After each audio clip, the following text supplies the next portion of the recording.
Sometimes the greatest mistake is believing you already know who someone is.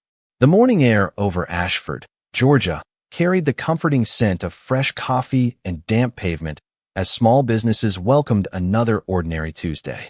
Delivery trucks rolled slowly along Maple Avenue. Neighbors waved from across the street, and the quiet rhythm of a close-knit town settled into another familiar day. Inside Bennett's General Store, Marcus Bennett stood behind the front counter, carefully arranging a display of canned goods before greeting each customer with the same warm smile that had become part of the neighborhood for nearly a decade. Nothing about him demanded attention. Dressed in worn blue jeans, sturdy work boots, and a simple plaid shirt with the sleeves neatly rolled to his forearms, Marcus looked exactly like what everyone believed him to be, a hard-working black shop owner who preferred honest work over conversation and consistency over recognition. At precisely 9:12 that morning, the peaceful routine changed. Two white patrol vehicles stopped in front of the store without warning. Four officers stepped onto the sidewalk with calm but unmistakably purposeful expressions, drawing the attention of nearby shoppers who instinctively slowed their pace. The front door opened, and Officer Daniel Brooks entered first, followed by the rest of his team. Their polished boots echoed softly across the wooden floor as conversations inside the store gradually faded into silence. Marcus looked up from the register, meeting the officers with the same calm expression he offered every customer who walked through the door. Brooks surveyed the room before speaking. "Good morning. We are conducting an inspection." Marcus nodded politely. "Of course, officer. How can I assist you today?" Brooks did not answer immediately.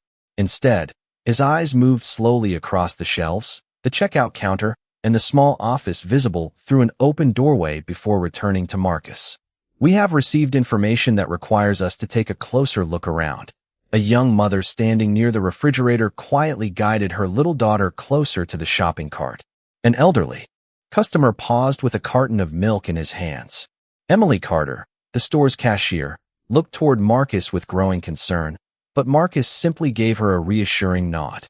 "Everyone is welcome to continue shopping," he said gently. "There is no reason for anyone to feel uncomfortable."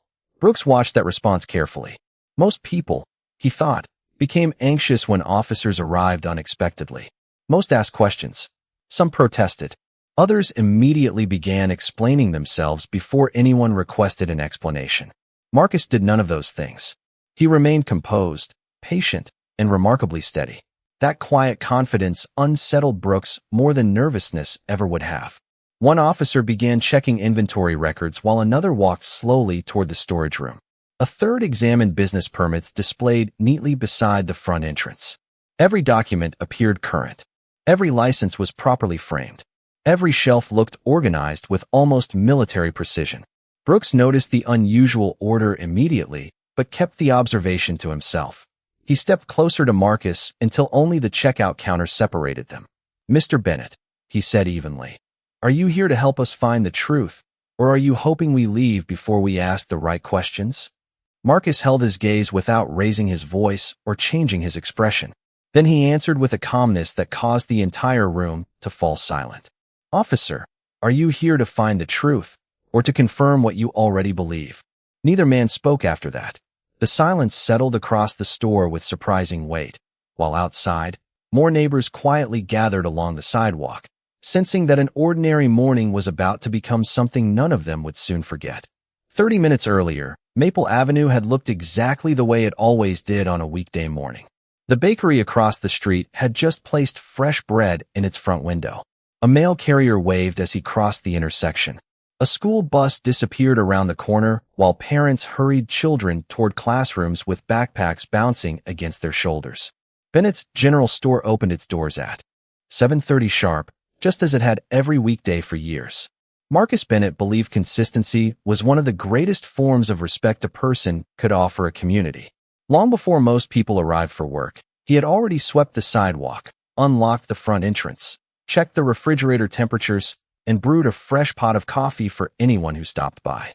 Emily Carter smiled as she placed handwritten price tags on a display near the register. "You know," she said, "one of these days you should let yourself sleep in." Marcus chuckled softly while arranging fresh produce. "If I sleep in, Harold will think something happened to me," almost as if he had been waiting for his name. Harold Simmons pushed open the front door carrying his polished wooden cane and wearing the same faded baseball cap he had owned for years. "Morning, Marcus," he called. "Morning, Harold. Your coffee is already waiting." Harold laughed. "You always beat me to it." Marcus handed him a steaming cup before Harold even reached the counter. It was exactly the way he liked it, one cream, no sugar. Across the room, a young boy struggled to roll his bicycle through the entrance after the chain slipped off near the sidewalk. Marcus immediately walked over, knelt beside the bike, and quietly repositioned the chain with practiced hands before wiping a little grease from his fingers with a clean shop towel. "Try it now," he said with a smile. The boy pedaled across the parking lot with excitement before shouting a grateful thank you. Marcus simply waved and returned to stocking shelves. A few minutes later, a young mother carrying groceries hesitated at the checkout counter after realizing she had forgotten her wallet in the car. Embarrassment crossed her face as she began removing items from the conveyor belt. Marcus gently stopped her. "Take everything home," he said. "You can settle it the next time you are here." The woman looked surprised. "Are you sure?" Marcus nodded. Children should not have to wait for breakfast because adults have busy mornings. Emily watched the exchange without surprise. She had seen similar moments countless times. Marcus never announced acts of kindness. He simply treated people the way he believed everyone deserved to be treated. Around 8:45, a delivery driver arrived with several boxes of canned goods. Marcus signed the invoice, thanked the driver by name, and helped unload the shipment even though the driver insisted he could manage alone. "Many hands make light work," Marcus replied. The driver smiled. "You always say that." Marcus shrugged. "Because it is usually true." As the morning continued, regular customers drifted through the aisles, exchanging greetings with neighbors and lingering over quiet conversations. The store felt less like a business and more like the living room of the neighborhood. Nothing suggested the ordinary rhythm would soon be interrupted. Then, just after 9 o'clock, Emily glanced through the front window and noticed two white patrol vehicles turning slowly onto Maple Avenue. They did not speed. They did not activate emergency lights. They simply approached with quiet purpose before coming to a stop directly in front of the store. Marcus followed her gaze for only a brief moment. His expression never changed.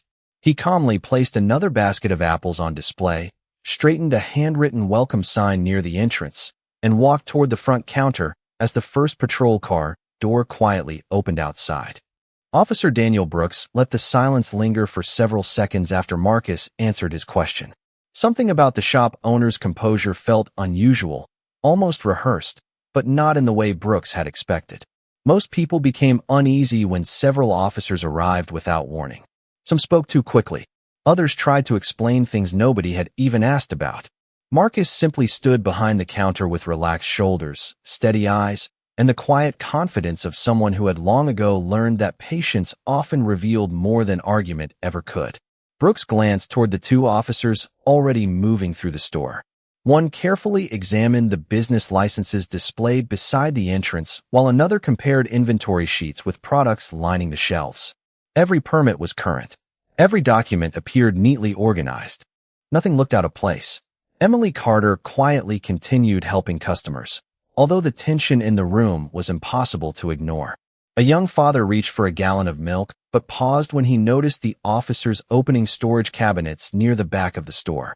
Harold Simmons remained beside the coffee station, leaning gently on his cane while watching everything unfold without saying a word. Brooks stepped closer to the register. "We received an anonymous complaint suggesting this business may be storing merchandise that was not legally obtained," he said evenly. "We intend to determine whether that information is accurate." Marcus nodded once. "I understand." Brooks waited, expecting an objection or at least a request to know who had made the complaint. None came. Marcus simply asked, "Would you like me to unlock the stockroom for you?" The unexpected cooperation caused Brooks to hesitate for the briefest moment before answering. "Yes." Marcus removed a small ring of keys from his pocket, unlocked the rear storage door, and stepped aside. "Everything inside is organized by delivery date," he explained. "If you need invoices, they are filed alphabetically in the office cabinet." One of the younger officers looked surprised by how easy the search had become. Inside the stockroom, cardboard boxes were stacked with remarkable precision. Delivery dates were clearly marked. Shelves were clean. Inventory logs matched the labels attached to every shipment. Another officer quietly flipped through folders containing supplier invoices from local distributors across Georgia. Everything appeared complete. Brooks slowly walked through the aisles, occasionally stopping to inspect a shelf before moving on. He noticed something difficult to explain. The organization inside the building went beyond simple cleanliness. Every item occupied exactly the right space. Emergency exits remained completely unobstructed. Heavy boxes rested only on lower shelves. Frequently used supplies were positioned within easy reach. The layout reminded him less of a neighborhood store and more of someone who planned every detail long before anyone else arrived. "You keep this place in exceptional order," Brooks remarked. Marcus smiled politely.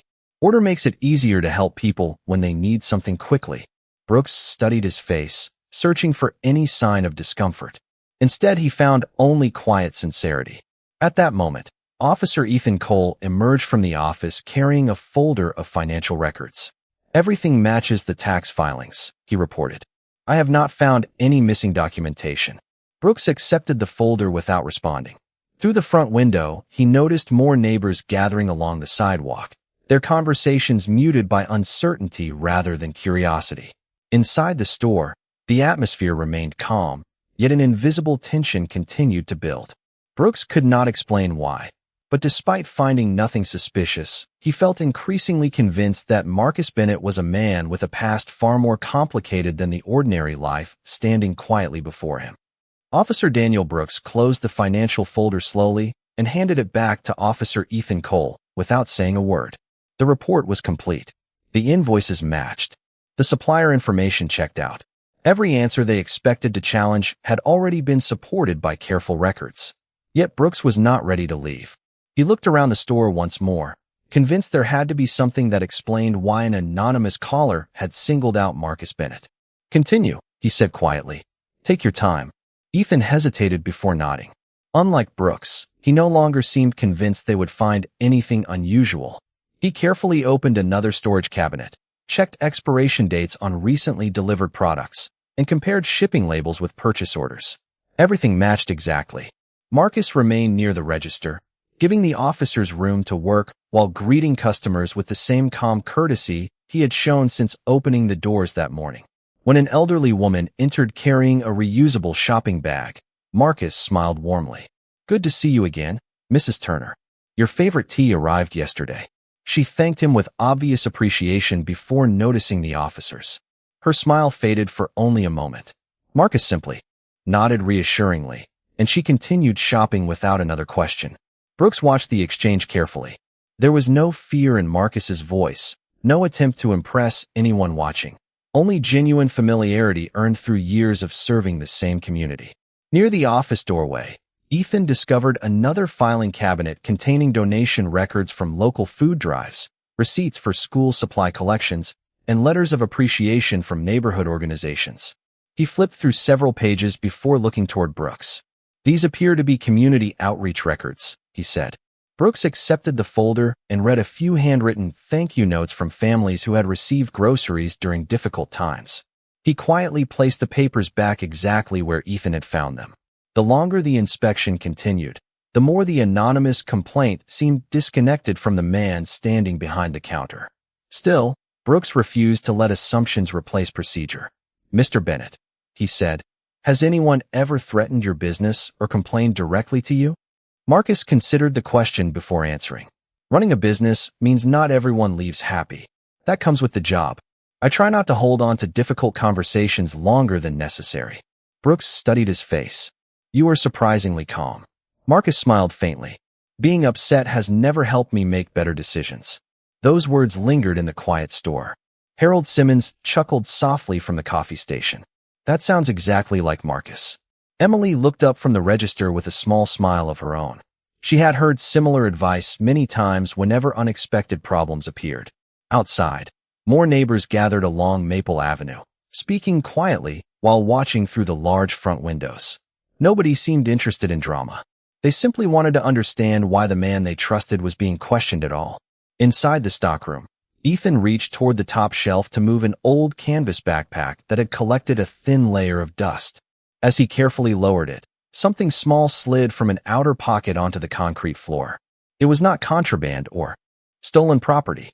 It was an old challenge coin, its surface worn smooth with age. Ethan picked it up and turned it over in his hand. One side displayed an unfamiliar military insignia.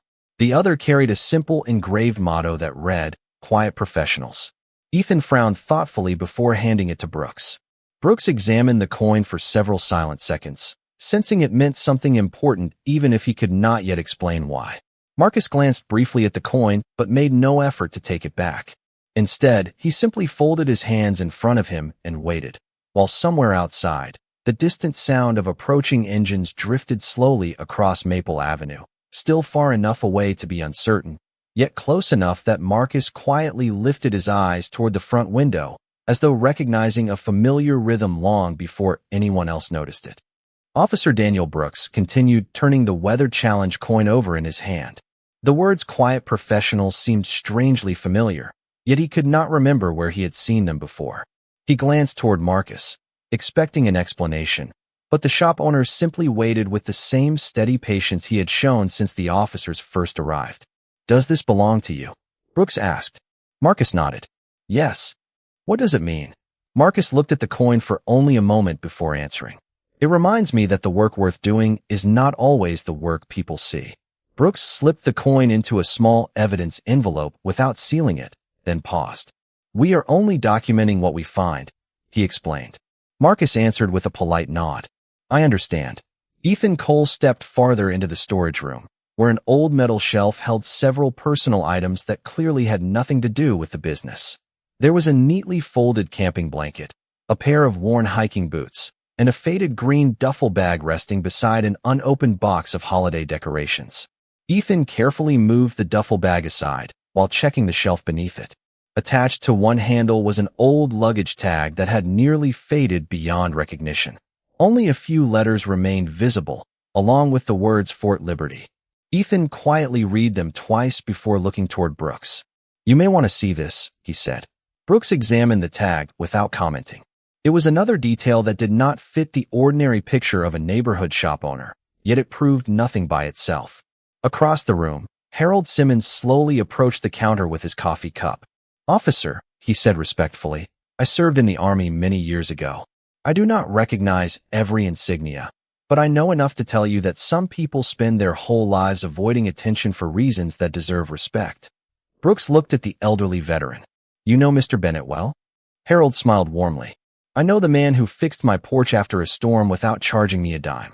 I know the man who brings groceries to my neighbor when she cannot drive. That is the man I know." Brooks thanked him politely, but remained thoughtful. Emily quietly placed another folder on the counter. "These are the volunteer schedules from the community pantry," she explained. "Marcus coordinates deliveries every month." Brooks opened the folder.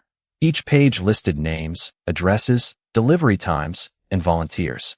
Marcus had written careful notes besides several entries reminding volunteers to check whether certain seniors needed medication picked up or help replacing smoke detector batteries. The details were remarkably thorough. It was another example of someone who planned for other people's needs before they asked. Then a soft vibration came from Marcus's phone resting on the counter beside the register. The screen briefly illuminated before fading again. Ethan happened to glance at it first. The caller identification displayed only one name, Colonel Hayes. Marcus did not answer immediately. Instead, he finished helping a customer pay for a basket of groceries, thanked her for visiting, and wished her a wonderful afternoon. Only after she walked out the front door did he pick up the phone. He listened quietly for several seconds before replying in an even voice. "Yes, Colonel. I understand. We will be here." He ended the call without another word and slipped the phone back into his pocket. Brooks noticed the exchange. Immediately, "Expecting someone?" he asked. Marcus looked toward the front window, where the faint sound of approaching engines had become noticeably clearer. "Yes," he answered calmly. "I believe my scheduled visitors have finally arrived." The low rumble outside grew steadily louder until every conversation inside Bennett's general store faded into complete silence. Through the large front windows, 3 dark government sport utility vehicles turned onto Maple Avenue with deliberate precision before coming to a smooth stop behind the patrol cars already parked along the curb. There were no flashing lights, No dramatic display, and no sense of urgency. Their quiet arrival somehow carried even greater weight. Neighbors standing on the sidewalk exchanged uncertain glances while customers inside the store instinctively looked toward the entrance. Officer Daniel Brooks slowly lowered the evidence envelope containing the challenge coin. Ethan Cole glanced through the glass door, then back toward Marcus. The shop owner remained exactly where he had been standing all morning, calm, patient, and completely unsurprised. A few seconds later, the front door opened. A tall Army officer wearing a neatly pressed service uniform entered with measured confidence, followed by two additional uniformed personnel carrying leather portfolios instead of equipment cases. Every movement reflected years of discipline. The senior officer paused just inside the entrance, surveyed the room with quiet professionalism, and immediately recognized Marcus. His expression softened into genuine respect. He walked directly across the store, stopping only a few feet away before extending his hand with a warm smile. "Commander Bennett," he said clearly, "thank you for waiting. I apologize that traffic delayed our arrival." Marcus accepted the handshake without hesitation. "Good morning, Colonel Andrew Hayes. No apology is necessary. We have all had a busy morning." The simple exchange transformed the atmosphere inside the building. Brooks stared at Marcus in disbelief. Ethan looked from the colonel to the challenge coin still resting inside the open evidence envelope. Harold Simmons quietly smiled to himself, as though a question he had never bothered to answer had finally answered itself. Colonel Hayes noticed the officers standing nearby and greeted them courteously before speaking again. "Commander Bennett, headquarters asked me to personally deliver your invitation." He opened one of the leather portfolios and removed an official folder bearing the seal of the Department of the Army. "The Leadership Symposium at Fort Liberty will be held next month, and every senior instructor unanimously requested you as this year's keynote speaker. They still teach your decision-making models during advanced leadership courses." Brooks blinked slowly, convinced he must have misunderstood something. "Commander," he asked quietly. Colonel Hayes turned politely toward him. "Yes, officer. Commander Marcus Bennett served for many years with Delta Force before retiring from active military service. His leadership continues to influence soldiers across multiple generations." Complete silence settled over the store. Brooks felt every detail from the morning suddenly fall into place. The perfectly organized stockroom, the discipline, the journal filled with lessons about leadership, the worn challenge coin, the luggage tag from Fort Liberty, the anonymous confidence that had never required recognition. None of it had been staged. None of it had been hidden. Marcus had simply chosen to live as a shop owner instead of introducing himself by the titles he had earned years before. Colonel Hayes glanced around the store with quiet admiration. "Commander Bennett," he continued, "I have visited military installations around the country, but I have heard just as many stories about this little store as I have about your service. Apparently, you have spent retirement leading another kind of mission." Marcus smiled modestly. "Helping neighbors is simpler than leading soldiers, Colonel." Hayes chuckled softly. "Perhaps, but judging by what I have seen today, you have never really stopped serving." Brooks lowered his eyes, realizing the man he had quietly judged all morning had never needed his rank to command respect. He had earned it long before anyone in that room ever learned. His name beyond the sign hanging above the front door. For several long moments, no one inside the store seemed to remember why they had come there in the first place. Customers who had paused in the aisles remained perfectly still. Emily Carter looked from Marcus to Colonel Andrew Hayes, and then toward Officer Daniel Brooks, whose expression had shifted from quiet certainty to thoughtful reflection. Brooks slowly removed the challenge coin from the evidence envelope and held it carefully in both hands before walking toward Marcus. "Mr. Bennett," he said sincerely, "this belongs with you." Marcus accepted the coin with a grateful nod before slipping it back into the worn canvas backpack where it had rested for years. Colonel Hayes watched the exchange with quiet approval. "Character has a way of revealing itself," he said, even before people recognized the achievements behind it. Brooks took a slow breath before addressing Marcus again. "Everything we have reviewed today confirms that your business is operating properly. We have found no evidence supporting the complaint that brought us here." Marcus smiled gently. "Then I appreciate the time you took to verify the facts." There was no bitterness in his voice, no trace of triumph, and no desire to embarrass anyone standing in the room. That calm response affected Brooks more deeply than any criticism could have. Ethan Cole carefully gathered the folders that had been opened during the inspection, making certain every document was returned to exactly the place where Marcus had originally kept it. Another officer quietly repositioned several storage boxes that had been moved during the search. Without being asked, each member of the team worked to leave the store exactly as they had found it. Harold Simmons watched with a satisfied smile. "That is how respect should work," he said softly. "You leave things better than you found them." Colonel Hayes nodded in agreement. That lesson was never limited to military service. Brooks looked toward Marcus once more. "Commander Bennett," he began before stopping himself with a small smile. "Marcus, if you do not mind." Marcus chuckled warmly. "Marcus is perfectly fine." Brooks continued. "I have spent most of my career believing experience teaches good judgment. Today I realized experience means very little if it is not matched with humility." Marcus folded his hands comfortably on the counter. "Every profession depends on trust. Whether someone wears a badge, a uniform, or an apron behind a cash register, people remember how they were treated long after they forget the details of the day." Those words settled naturally over everyone listening. Colonel Hayes looked toward Brooks. "Good leaders never stop learning, officer. Neither do good soldiers." Brooks nodded thoughtfully. "I believe I understand that much better now." He reached for the inspection paperwork resting on the counter, completed the final section, and signed his name beneath the statement confirming that no violations had been found. He handed a copy to Marcus before carefully closing the folder. Outside, neighbors who had gathered along Maple Avenue gradually returned to their daily routines after seeing the officers calmly preparing to leave. The uneasy curiosity that had filled the sidewalk slowly gave way to ordinary conversations once again. Inside the store, Emily welcomed another customer through the front door with a cheerful smile, while Harold finally carried his coffee toward his favorite chair near the front window.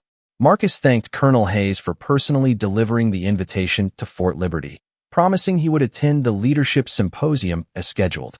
Hayes smiled warmly before shaking his hand one final time.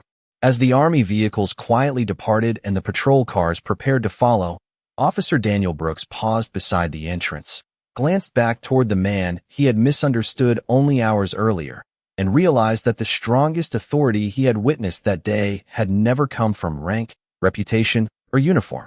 It had come from quiet dignity that refused to disappear even when nobody knew who was standing before them.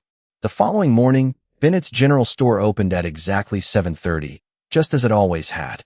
The coffee was ready before the first customer arrived. The front sidewalk had already been swept clean, and the familiar welcome sign rested beside the entrance exactly where it belonged. To anyone passing by, nothing appeared different. Marcus Bennett greeted every customer with the same quiet smile, helped an elderly neighbor carry groceries to her car, and reminded a young student not to forget the notebook left on the checkout counter. The extraordinary events of the previous day had not changed the way he lived. Across town, however, the inspection had already become the subject of careful review. Following standard department procedure, the completed inspection report, the anonymous complaint, and the body camera recordings were forwarded to supervisory staff for evaluation. The purpose was not to assign blame before the facts were understood, but to determine whether every step taken during the inspection had been supported by appropriate information and consistent procedures. Officer Daniel Brooks understood that review was a normal part of professional accountability, and he accepted it without argument. Later that afternoon, Brooks was invited to meet with his precinct captain. The conversation remained calm, respectful, and focused entirely on policy. Together, they reviewed the original complaint, the evidence gathered during the inspection, and the complete body camera recordings. The captain observed that although the officers had remained professional throughout the encounter, the anonymous allegation had not been supported by any verifiable evidence before the inspection expanded into a thorough search of the business. He reminded Brooks that public trust depended not only on good intentions, but also on careful judgment supported by objective facts. Brooks listened quietly before responding. "I understand, Captain. Looking back, I realize I allowed the complaint to shape my expectations before the evidence did." The captain nodded. "Experience teaches us procedures. Humility teaches us when to question our own assumptions." Brooks left the meeting carrying those words with him.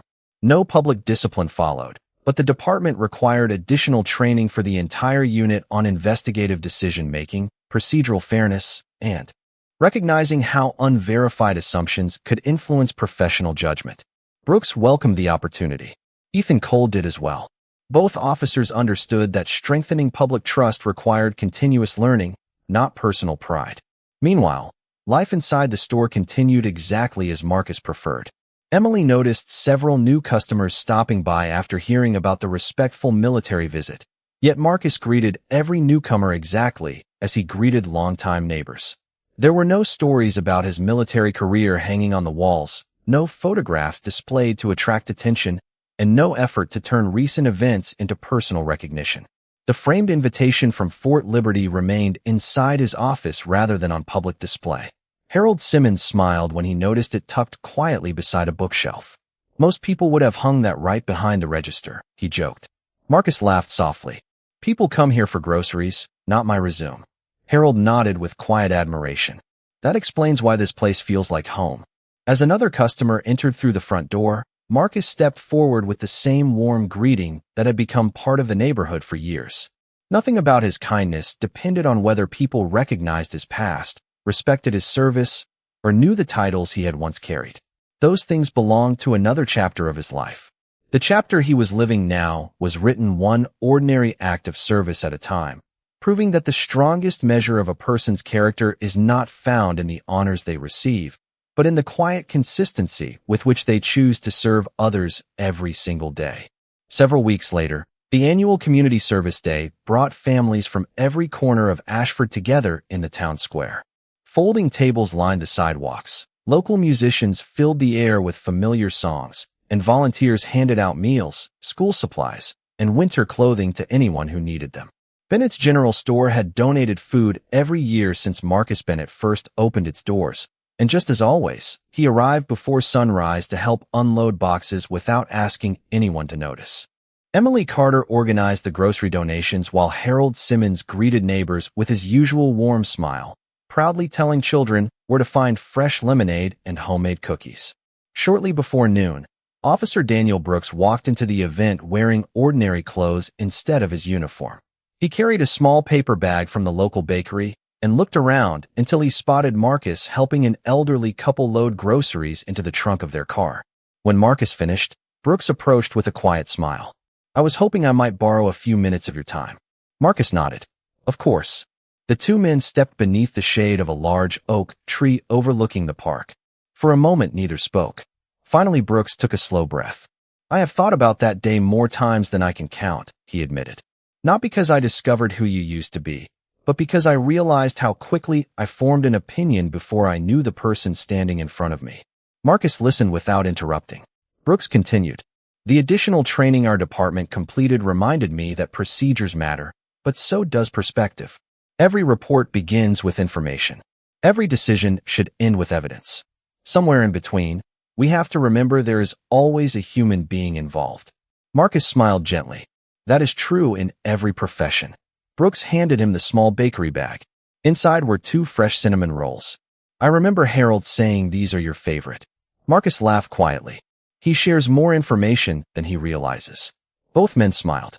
The conversation no longer felt like one between an officer and someone he had once investigated.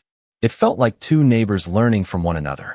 Nearby, Colonel Andrew Hayes arrived for the community event after speaking at a veterans organization across town. He greeted Marcus warmly, but never mentioned military service.